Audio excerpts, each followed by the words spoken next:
Morning mga idol, natin na dawat nga kuano nagpa-repair atong silingan patabag kay ngani tingala siya nag-vlog man ang iyang cellphone nga dili man niya makuan open ngiyop niya mabalik ayapon tapos atong gitryan ni siya og kuan hold i-hold na to ni ang kuan power button o volume up i-try na to siya og long press niya magawas na yung kuan niya ma-restart na siya balik kay din so ilang po niya itong kuan po wala po ikabayad naputi na ba't ang gamay ato na lang testingan kay sayang po kayo kung makabayad sa dako hindi gamay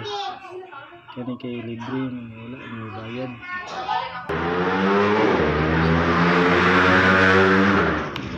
First time din ako nga pagkuano pag-ayog cellphone na yun basig na mo yung mga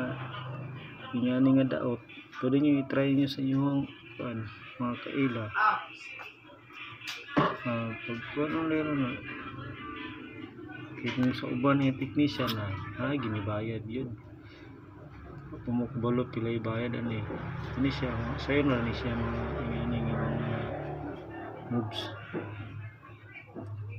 dili ni siya basta-basta makuan madaot kaya kung may pa-repair niya mong kagaw nila ni pero wala dahil takabalong iyator lang daot ya, wala na may bayad na siya idol amigo man na to ang magpahayoan thank you guys sa inyong pagkuano paminaw salamat sa tanaw happy viewing everyone next na to idol basig naman ito na magpayo dito payo lang mo basig natin matabang ang gamay fix na matabang sa inyo